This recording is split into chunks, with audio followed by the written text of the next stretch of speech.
আসসালামু আলাইকুম। আপনারা সবাই কেমন আছেন? আশা করি ভালো আছেন। আজকে ভিডিওটা তৈরি করার উদ্দেশ্যই ডেসক্রিপশনে দেখা দেখেই বুঝতে পারছেন, ট্রেন দুর্ঘটনা নিয়ে কথা বলছি।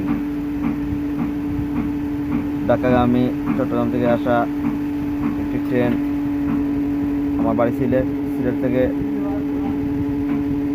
মধ্যপ্রদেশে যাওয়ার পথে আরেকটি ট্রেন সংঘর্ষে বাড়িয়া যে দুর্ঘটনা ঘটেছে অত্যন্ত দুঃখজনক।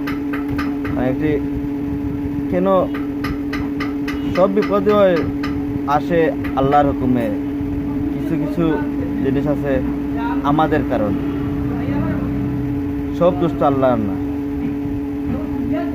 সরকার কদিন আইন করেছে যে একটা রিক্সারও লাইসেন্স লাগবে ড্রাইভারের। ওদেরকে লাইসেন্স কে দিছে? ওই জানোয়ারের বাচ্চা, কুত্তার বাচ্চাদের, যে ট্রেন চালক, শুয়োরের বাচ্চা।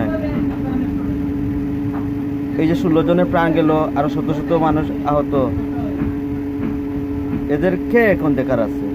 সরকার তো নগদ হয়তো 10,000 5,000 টাকা দিয়ে দিবে, তাই তো শেষ। একটা গাড়ি বললে কোয়া যায়, একটা ট্রেন দেশের মতো একটা লাইনে আসছে আর একটি মুখামুখি হচ্ছে, কোনো সতর্ক কোনো কিছু নেই। হায় রে বাংলাদেশ! আর এবার সারা বাংলাদেশ উত্তাল করে দিচ্ছে যে লাইসেন্স করো, লাইসেন্স করো, লাইসেন্স হতে হবে ড্রাইভারে। কিন্তু সরকারি গাড়ির লাইসেন্স নেই, লাইসেন্স আছে, ড্রাইভারে কোনো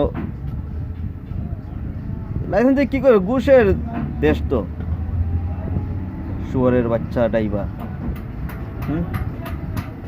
এই ক্যাপ্টেনের বাচ্চাকে পেলে এখন জুতা দিয়ে বাড়ি দিত, শুয়োরের বাচ্চা। এতজন মানুষ মেরে ফেললো এই শুয়োরের বাচ্চাদের কারণে, তারা দুইটা পাইলটের কারণে।